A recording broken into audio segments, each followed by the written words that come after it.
Bank of Canada being more dovish than the United States. And I guess that's obvious, right? The Bank of Canada has cut rates twice already, whereas the United States or the Federal Reserve has not cut at all. And there's talk now the Bank of Canada might cut a third time in a row. There are starting to hear some rumblings out of some economists that the Bank of Canada is a lot more fearful of a recession in Canada. We know that GDP is just above the flat line. It's been that way for a little while now. And Bank of Canada is just simply more dovish. They're looking to cut rates. They believe that restrictive interest rates, so interest rates too high to be too restrictive on the economy, is not warranted anymore. And they want to move to more of a neutral rate, which is where the Fed also wants to be at some point down the road.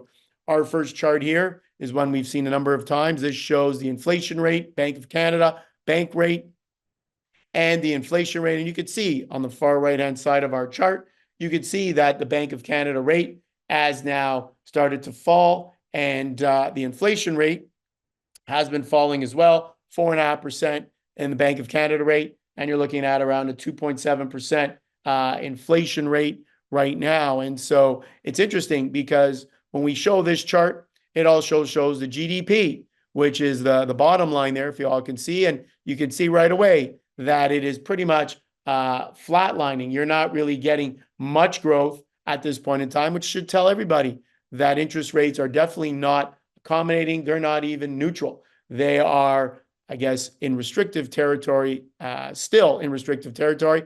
And the Bank of Canada is definitely working on bringing it down, I guess, gradually. But I guess one would say if they cut rates again in September, 3 rate cuts in a row is not really gradual. But having said that, they are definitely more dovish.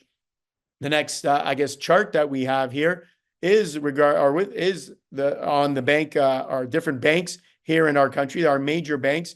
And you can see here the main takeaway of this is that all the banks believe that we're going to be in and around 4% as a bank rate come the end of the year. So most banks are saying in the last 3 meetings, Bank of Canada is going to cut 2 out of the last 3 meetings. And that's really where all the banks fall. Now, some of them think they'll cut in September again, and then followed by one at the end of the year. Some might say September, and then November, and then maybe not at the end of the year. I guess it really doesn't matter. At the end of the day, the bank believes, or the major banks believe, that the bank rate will be at 4%. And then not only that, I also believe that the major banks and economists believe that the Bank of Canada will cut a couple of more times, and maybe the bank rate will end up somewhere around in that 3.5% area. Now, what will that do next year? I think it could be a red hot housing market come the springtime.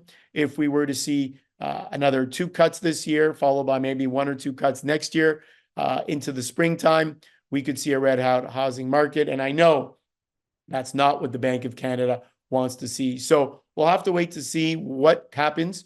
Obviously, they're going to be the economic data dependent.